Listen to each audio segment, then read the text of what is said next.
यहाँ जितना विकास होना चाहिए, अगर बात की विकास की करें तो उतना हो पाए। यहाँ की जनता कितनी खुश है विकास से? और बहुत सारे ऐसे कार्य हैं जिसको मैंने स्वीकृत कराई। ऐसा तो है नहीं कि पहली बार यहाँ चुनाव हुआ है, इससे पहले भी चुनाव हुए हैं, लोगों से वादा किए हैं नेता, तो कितना अपने वादों पे खरे उतर पाए, क्या लगता है आपको? पर अब शिक्षा का हाल इतना ख़राब हो गया है कि स्वामी आत्मानंद स्कूल का पढ़ाई अब उतना नहीं रहा है। अगर बात करें मैडम आपके 5 साल के कार्यकाल की, तो कितना संतुष्ट अपने आप को समझते हैं? 2-3 साल तो कोरोना में ही चले गए, उसके बाद भी हम लोग क्षेत्र में बहुत ज़्यादा काम किए, आपको पहले भी बताई। आपके साथ ऐसा हुआ है जब आपको बेटी कहा उन्होंने? सब लोग मेरे को अपने बेटी जैसे, और जितने भी विधायक थे, चाहे कांग्रेस हो चाहे बीजेपी हो, 5 साल में कभी भी एहसास नहीं हुआ उन लोग मेरे को बेटी और बहन के रूप में ही हमेशा माने। आज भी विधायक नहीं हूँ तो भी सबका प्यार हमेशा मिलते आ रहा है। उसके बाद भी जब 2023 की बात करते हैं तो आपको टिकट नहीं दिएगा, जबकि आप बघेल जी के बहुत करीबी थे। ऐसा क्या कारण रहा, क्या लगता है आपको? पर मैं हमेशा पार्टी के साथ हूँ और कांग्रेस पार्टी के साथ रहूँगी। शकुंतला साहू जी सिंगल से डबल कब हो रही है? अब भगवान जब चाहे भैया, शादी के बंधन में मैं बंधना चाहती हूँ।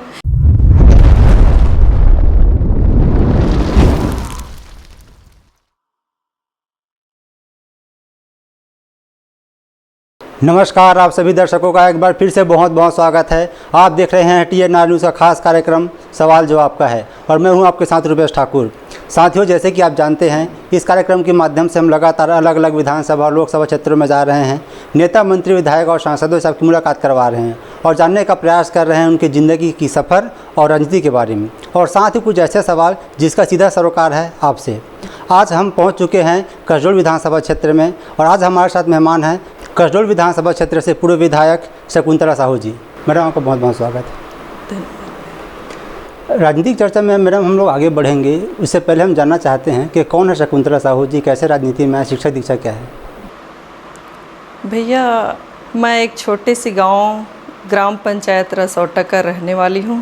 सबसे पहले तो मैं TNR न्यूज़ चैनल वाले भैया को मैं धन्यवाद देती हूं कि आप लोग आज मेरे छोटे से गांव में पधारे, इसके लिए मैं धन्यवाद देती हूं। मैं बताना चाहूँगी कि मेरी पढ़ाई तो MA हुई है, राजनीति शास्त्र, समाजशास्त्र और हिंदी साहित्य में।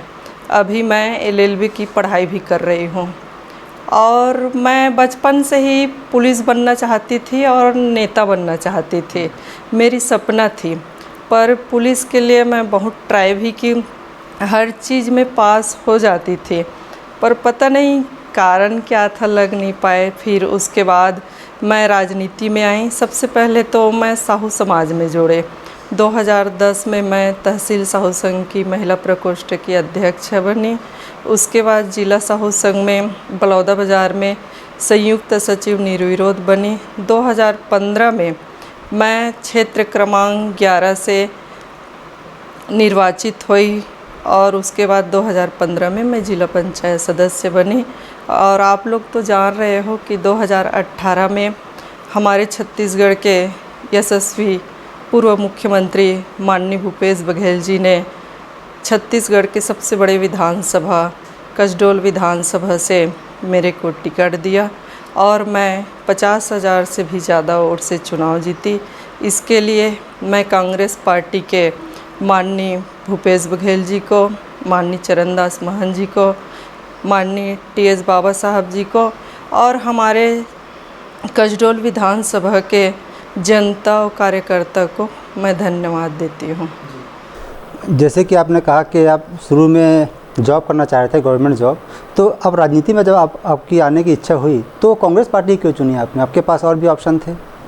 मेरे को कांग्रेस पार्टी ही बहुत अच्छे लगते हैं, क्योंकि मैं देखी हूँ कांग्रेस पार्टी गरीब किसान का पार्टी है जो गरीबों को ऊपर उठाने का प्रयास करते हैं। 2018 में आप देखे होंगे कि गरीब लोग को टिकट दिया गया और चुनाव भी जीते, और हम लोग सोचे नहीं थे संसदीय सचिव बनेंगे करके, पर माननीय मुख्यमंत्री भूपेश बघेल, पूर्व मुख्यमंत्री भूपेश बघेल जी ने हम लोग को संसदीय सचिव भी बनाया।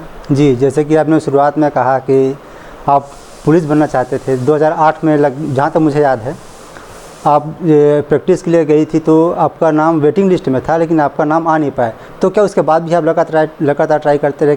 मैं 2008 में जो रुद्री में ये दौड़ हुआ उसमें मैं फर्स्ट आई थी। सब चीज़ में मैं बचपन से ही ज़्यादातर मैं खेल में ज़्यादा ध्यान देती थी, और मैं पुलिस बनूंगी करके मैं रात को 4 बजे मेरे पिताजी मेरे साथ में जाते थे, मेरे गांव के मेरे भैया लोग भी सब जाते थे दौड़ने के लिए। मैं बहुत मेहनत करती थी, मैं पुलिस ही बनूंगी करके। 2008 में जब पुलिस बनना हुआ तो 108 लोग का वेटिंग में था, उसमें महिला में सबसे पहला मेरा वेटिंग में था। कॉल लेटर सबको गए पर मेरे पास नहीं आया। उस दिन मैं कसम खाई कि कभी भी मैं अब जॉब नहीं करूंगी, राजनीति में आऊंगी, मैं विधायक बनूंगी। और कहीं ना कहीं हमारे कसडोल विधानसभा के जनता लोग का और मेरे माता पिता का आशीर्वाद था जिसने मुझे यहाँ तक पहुँचाया। 2018 का वो दौर था जब आपको टिकट दिया गया। आपके सामने जो वो उम्मीदवार थे वो दिग्गज थे, आप पहली बार चुनाव लड़े थे, क्या डर लगा था अंदर से? नहीं, मैं नहीं डरती, क्योंकि मेरे घर में मेरे मम्मी मेरे पापा सब सरपंच चुनाव लड़ते थे। हम लोग बचपन से देखे हैं। मेरे बड़े पिताजी भी गांव का सियान था, मेरे पापा साहू समाज में तहसील अध्यक्ष था। पूरा सामाजिक और राजनीतिक मेरे घर में पूरा सरपंच थे, तो मैं बचपन से राजनीतिक देखी हूँ, तो मैं कभी डरी नहीं। उसके पहले मैं जिला पंचायत सदस्य थी, चुनाव लड़ी थी, तो मेरे को उतना ज़्यादा डर नहीं लगा, और क्षेत्र के जनता लोग का आशीर्वाद भी था मेरे साथ। जी, फिर भी से जब बड़ा चेहरा रहता है सामने तो एक दबाव रहता है, तो उस दबाव को आपने झेला है, देखा है? मैं शुरू से ही निडर हूँ, मैं कभी नहीं डरती थी, क्योंकि मैं हार कभी नहीं मानती और न मैं कभी डरती भी नहीं किसी भी चीज़ से। जी, गौरी शंकर अग्रवाल जो स्पीकर रहे हैं उनके सामने आपको खड़ा किया गया, तो जब 50,000 वोट के अंतर से आप जब जीत कर आए तो कैसा लग रहा था कि वास्तविकता में मुझे टिकट देने के बाद जो जनता का एक मूड था जो बीजेपी की ओर था उससे शिफ्ट होकर कांग्रेस के पक्ष में आई हैं, कि एक नया चेहरा जो युवा था उनको जब सामने लाई तो जनता एक तरफा आपकी तरफ आ गई? सबसे पहले तो 2018 में जब टिकट मिला तो मेरे पलारी क्षेत्र वाले लोग और लवन वाले लोग तो मुझे जानते थे, क्योंकि मैं जिला पंचायत थी। तो पर कसडोल के क्षेत्र वाले लोग उतना मेरे को पहचानते नहीं थे, तो कौन है शकुंतला, ये कहाँ की है, ऐसा करके सब लोग ये सोचते थे कहाँ गौरी शंकर के सामने में चुनाव जीत पाएगी। पर मैं हताश नहीं होती थी, क्योंकि एक छोटे से घर के बच्ची को अगर टिकट दिया है तो कहीं ना कहीं भगवान का भी आशीर्वाद था, तब हम लोग को टिकट मिला है। हम लोग दृढ़ निश्चय के साथ में मैदान में उतरे, और हमारे कार्यकर्ता के साथ साथ चाहे कांग्रेस हो, चाहे आम जनता हो, आम व्यक्ति भी जो मतदाता भी नहीं था, छोटे छोटे बच्चे लोग भी शकुंतला दीदी को जिताना है करके उन लोग के में मैं जुनून देखी। उसी दिन मैं जान गई कि मैं चुनाव बहुत ज़्यादा वोट से जीतूंगी करके। 18 से पहले लगातार 3 पंचवर्षीय बीजेपी की सत्ता यहाँ प्रदेश में रही है, और जब चुनाव की जब बात करते हैं तो ज़्यादातर बात होती है पैसे की, जिनके पास जितना पैसा है, पावर है, वो जीत कर आएगा। तो आपको भी लग रहा था कि मैं कहाँ गौरी शंकर के सामने कितना स्ट्रांगली खड़ा हो सकती हूँ, या फिर प्रचार कैंपेनिंग के लिए कितना पैसा खर्चा कर सकती हूँ? इतिहास में आप पहले बार देखे होंगे, मैं बैग लेकर चलती थी, क्योंकि मैं युवा हूँ तो पर्स लेकर चलती थी। तो पर्स लेकर जाती थी तो सब जानते थे, क्षेत्र में हल्ला भी था, पूरा प्रदेश नहीं पूरा राष्ट्रीय स्तर में, कि छत्तीसगढ़ में शकुंतला साहू चुनाव लड़ रही है कसडोल से, उसको जनता लोग पैसा दे रहा है। जैसे ही मैं घर से निकलती थी तो जिस गांव में जाते थे तो बुजुर्ग लोग, सियान लोग सब मेरे को आशीर्वाद के रूप में पैसा देते थे कि आप जीतोगे, आपका आशीर्वाद हमारे साथ है करके। और मुझे उतना अफसोस भी नहीं हुआ, क्योंकि कसडोल विधानसभा में रियल में एक कहावत है, जिसके पास पैसा है वो टिकट मांगेगा, जिसके पास पैसा है वो चुनाव लड़ेगा, जिसके पास पैसा है वो विधायक बनेगा। पर मेरे कसडोल विधानसभा की जनता को मैं प्रणाम करती हूँ कि एक छोटे से किसान की बेटी को 2018 में बिना पैसे में भी विधायक बनाए, संसदीय सचिव बनाए। इसके लिए मैं कसडोल विधानसभा की जनता और हमारे कांग्रेस पार्टी के शीर्ष नेतृत्व को मैं प्रणाम करती हूँ, धन्यवाद देती हूँ। आप राजनीति में आई, सफलता आपको मिली, आप लगातार उसके बाद भी पढ़ाई से आप अपने आप को दूर नहीं रख पाई, तो इसके पीछे कारण क्या? आपने ट्रिपल एम ए के लिए भी LLB कर रही हैं। मैं डबल MA विधायक, पहले मैं डबल MA की थी समाजशास्त्र और राजनीति में। उसके बाद मैं विधायक बनी तो मैं छोड़ी नहीं, 1-2 साल गैप हुआ था। उसके बाद मैं सोची कि चलो बचा है उसको मैं कर लेती हूँ। उसके बाद मैं ट्रिपल MA हिंदी साहित्य में की और उसके बाद 2 साल इतना ज़्यादा व्यस्त हो गए कि पढ़ाई के लिए समय नहीं मिला। फिर इस बार मैं LLB के लिए अभी फॉर्म डाली हूँ और उसका भी तैयारी कर रही हूँ।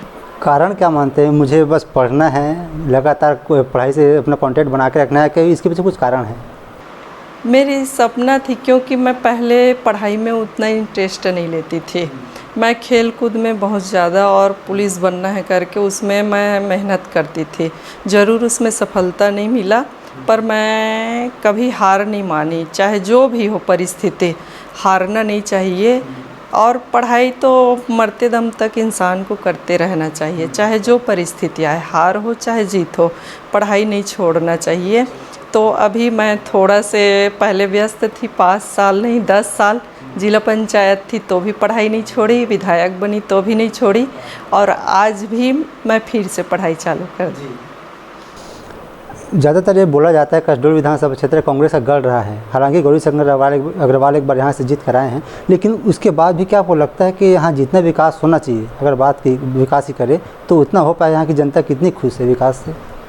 जब मैं विधायक बनी तो सबसे बड़ी हम लोग की कसडोल विधानसभा में किसानों का मुद्दा सबसे ज़्यादा था। जैसे वो है समुंदा डाइवर्सन, जो समुंदा डाइवर्सन का बहुत प्राथमिकता है। 2000 में जब अजीत जोगी थे मुख्यमंत्री, उस समय इस माननीय सोनिया गांधी जी ने इसका भूमि पूजन किया था और बना भी है, आधा हो गया है तो अधूरा पड़ा है। मेरी मकसद थी क्योंकि लवन तक पानी ले जाना, पर जब मैं संसदीय सचिव बनी तो मेरे साथ में माननीय रविंद्र चौबे जी कैबिनेट मंत्री थे, मैं उसके साथ काम की, बहुत अच्छा लगा। और जब माननीय चौबे जी को मैं अवगत कराई तो माननीय चौबे जी माननीय पूर्व मुख्यमंत्री भूपेश बघेल जी से बात करके 164 करोड़ रुपये समुंदा डाइवर्सन के लिए स्वीकृत किया और अभी काम चालू हो गया है। और बीच बीच में कुछ मुआवजा के कारण से काम रुका हुआ है और वो भी अभी प्रोसेस में है। दूसरा, जो हमारे कसडोल ब्लॉक और लवन ब्लॉक है, पानी का बहुत ज़्यादा समस्या है वहाँ, तो लाटा एनीकेट के लिए भी मैं 45 करोड़ का स्वीकृत करवाई। इस गर्मी में वो बन के तैयार हो जाएगा। और बहुत सारे ऐसे कार्य हैं जिसको मैंने स्वीकृत कराई, जैसे लवन में चाहे पलारी में इतने दिन से तहसील कार्यालय था पर भवन नहीं था, इसके लिए मैं भवन भी बनवाई हूँ। बहुत सारे ऐसे गांव में हम लोग विकास कराए हैं, अब जो थोड़ा बहुत बचा है वो भी हो जाएगा। बात अगर विकास की करें मैडम, तो बात आती है शिक्षा की, स्वास्थ्य की और रोड की, तो इनकी हालात कैसी है?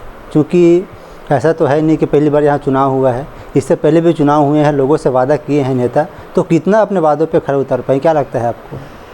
2018 से आप लोग देखे होंगे कि माननीय भूपेश बघेल जी शिक्षा के प्रति बहुत ज़्यादा ध्यान दिए, और 2020 के बाद Swami Atmanand English medium school खोला गया, जिसमें हर ब्लॉक में सबसे पहले खोले तो बच्चे लोग, पालक लोग बहुत उत्साह के साथ Swami Atmanand English medium school में पढ़ने के लिए इच्छुक हुए और पढ़ाई भी बहुत अच्छा से संचालित हो रहा था।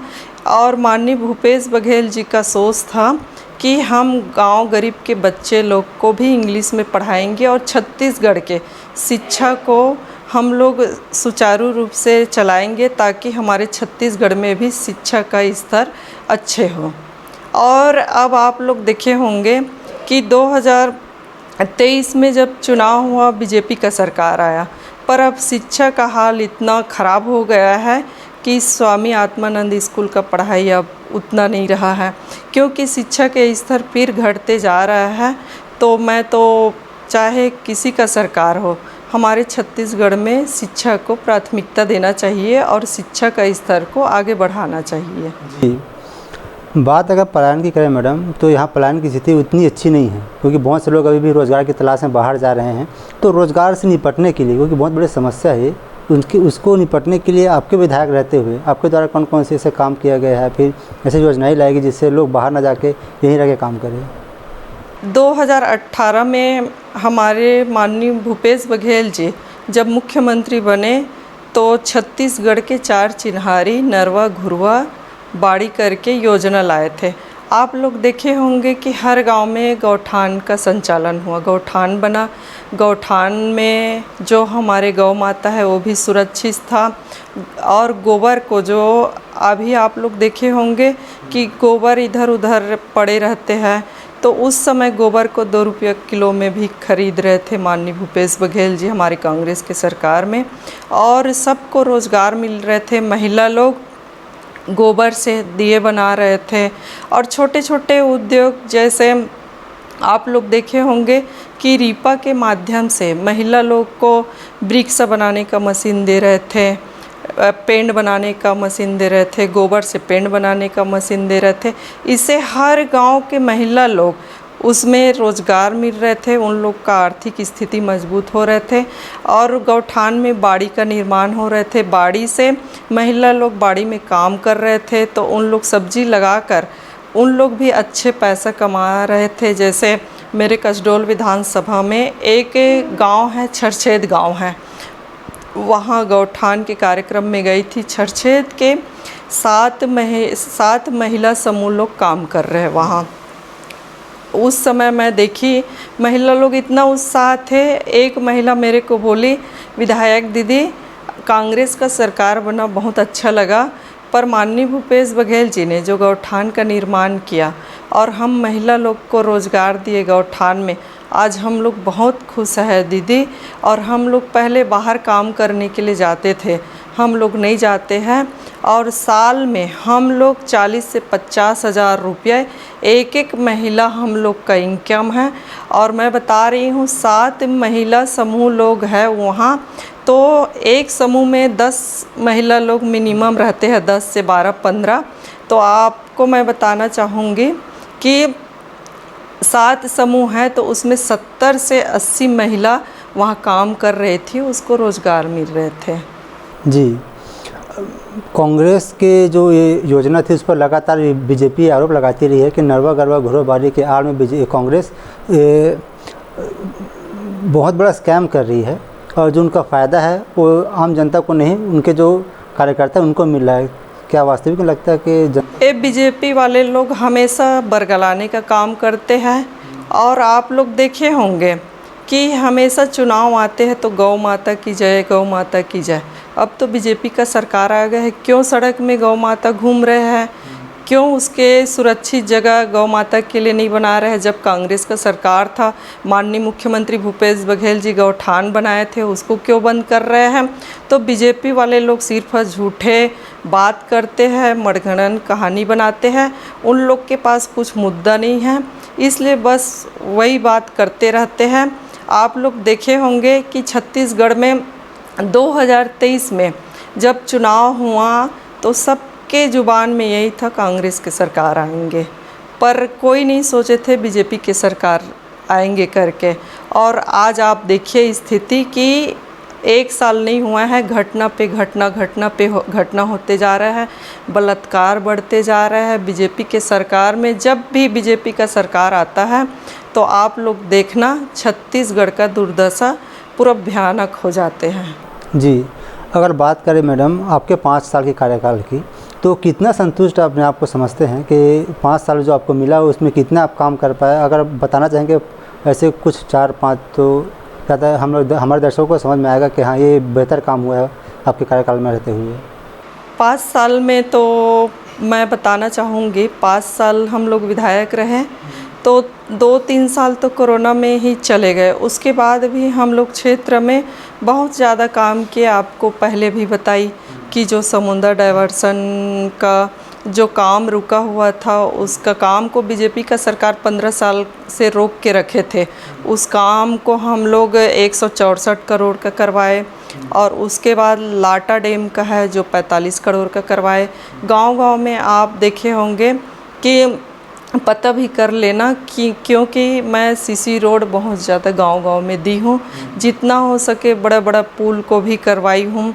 और हमारे जो लवन वडगन ग्राम पंचायत है वडगन, वहाँ पर कॉलेज ज़रूर खुला था पर वहाँ भवन नहीं था। उसके लिए माननीय मुख्यमंत्री जी से मांग की और उसके बाद भवन भी बन के तैयार हो गया। वहाँ के बच्चे लोग वहाँ अच्छे से उस भवन में पढ़ाई कर रहे हैं। 2-2 जगह तहसील भवन बनवाई, पलारी में तहसील भवन और हमारे लवन में तहसील भवन।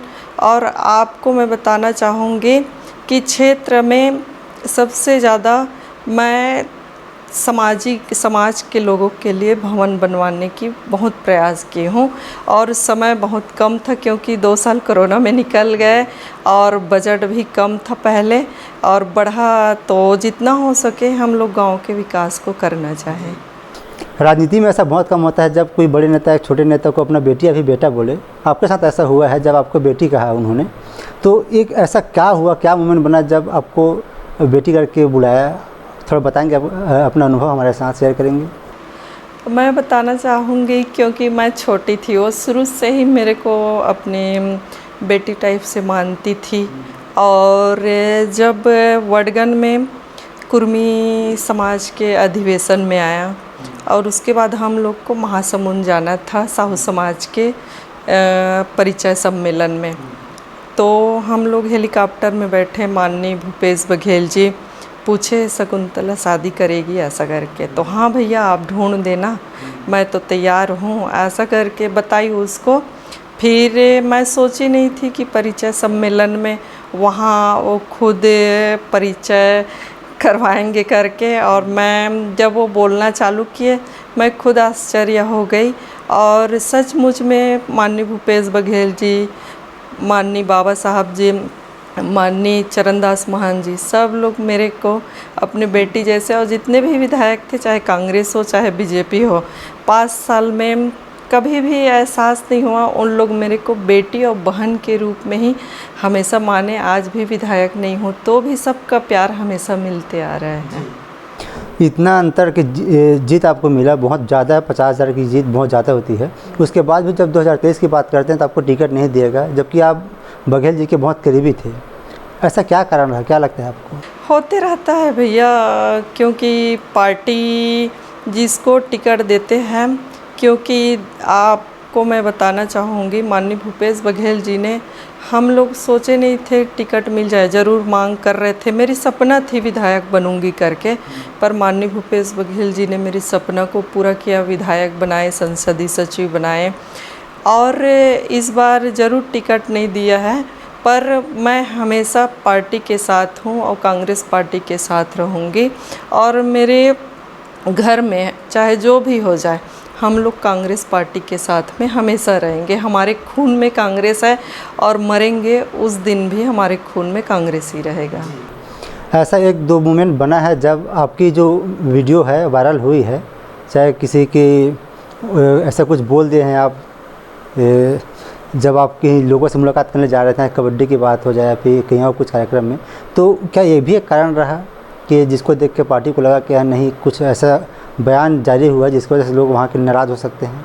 नहीं, ऐसा कोई बात नहीं है। कबड्डी तो सब लोग वहाँ पर खेल हो रहे थे, मैं कबड्डी खेली। आप लोग देखे होंगे बड़े बड़े नेता लोग कुछ खेल में, चाहे नृत्य में, चाहे गीत में, सब लोग का अलग अलग कला रहते हैं। और मैं बचपन से ही खेल में अच्छी थी और खेल में ही मैं ज़्यादा ध्यान देती थी, तो ऐसा कोई बात नहीं है। अगर बात करें मैडम चुनावी रिजल्ट की, जब संदीप साहू जी को टिकट दिया गया और जीत का परिणाम आया तो पार्टी के अनुकूल आया, तो क्या लगता है आपको जो कांग्रेस पार्टी के द्वारा जो बहुत से जो सिटिंग एमएलए थे उनका टिकट काट कर नए एमएलए को, नए उम्मीदवार को टिकट देना कांग्रेस पार्टी के लिए कितना सही और कितना गलत रहा, क्या लगता है आपको? नहीं, पार्टी हाईकमान जो भी निर्णय लेता है भैया, हम लोग उसको स्वीकार करते हैं, चाहे किसी भी पार्टी में हो। सभी को जो विधायक रहते हैं सभी को टिकट नहीं देते हैं, और मेरे टिकट काट कर संदीप भैया को दिया तो भी मैं उसके साथ में थी, और हमारे कार्यकर्ता लोग और कसडोल विधानसभा के जनता लोग पूरा संदीप भैया के साथ में थे। और आप लोग देखे रिजल्ट आया तो हमारे कसडोल विधानसभा से कांग्रेस पार्टी का विधायक चुन के आया। 2018 में जब चुनावी रिजल्ट आया था तो कांग्रेस को एकदम रिकॉर्ड अगर बोला जाए तो 68 सीटें मिली थी, और जब 2023 की बात करते हैं तो 68 सीट से 35 सीट में आना, क्या जो 22 जो सिटिंग एमएलए थे उनका टिकट काटना भारी पड़ गया कांग्रेस को? अब इसके बारे में पार्टी भी मंथन कर रहे हैं कैसे कांग्रेस पार्टी का हार हुआ है, कहाँ पर चूक हुई है। और देखा जाए तो कांग्रेस के कार्यकर्ता लोग सब मेहनत किए हैं, और ऐसा कैसे हुआ हम लोग खुद सोच में पड़ गए कि सबके ज़ुबान में कांग्रेस पार्टी का सरकार बन रहा है करके सब लोग बोल रहे थे। जब सरकार बना तो बीजेपी का बन गया। आज भी सब लोग बोलते हैं हम लोग तो कांग्रेस को वोट दिए है, कैसे बीजेपी का सरकार बन गया। आज भी सब पूरे किसान लोग, जनता लोग, आम आदमी लोग भी अचंभित है कैसे बीजेपी का सरकार बन गए। इसलिए हमारे कांग्रेस पार्टी भी मंथन कर रहे हैं इसमें, और कहाँ पर गलती हुआ उसका भी मंथन और बैठक में इसका चर्चा करते हैं। ईवीएम को भी आप जिम्मेदार मानते हैं?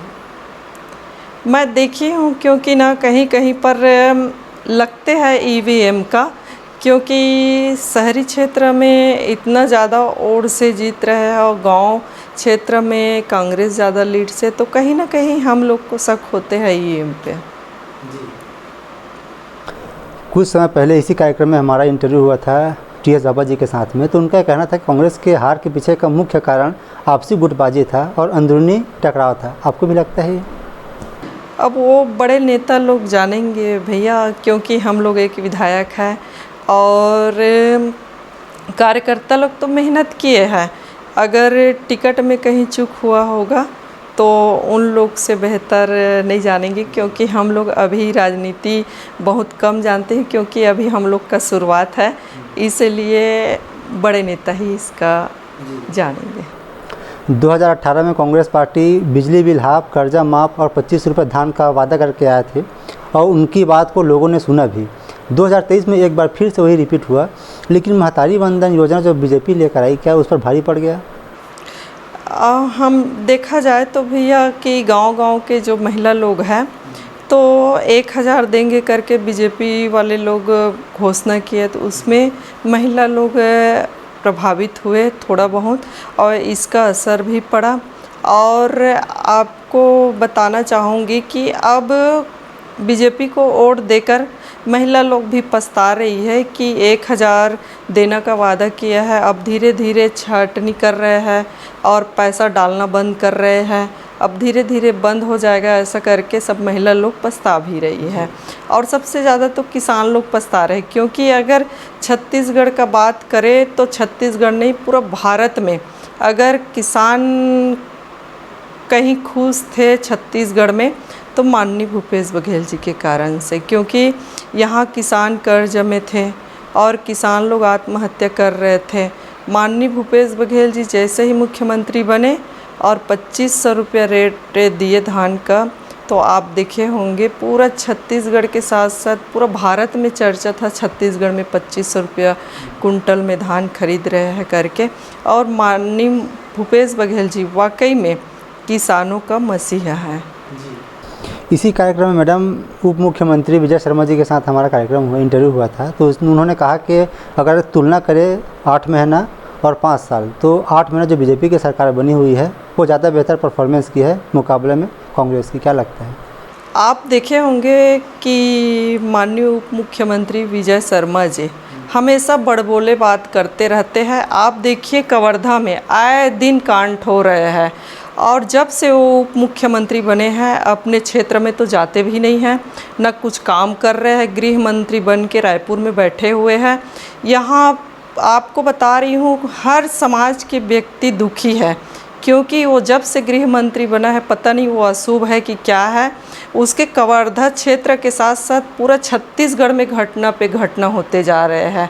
आज आम इंसान, एक छोटे से बच्चा भी बोल रहे हैं कि ये तो गृह मंत्री बनने का लायक नहीं था, इसको कैसे गृह मंत्री बना दिए है ऐसा करके।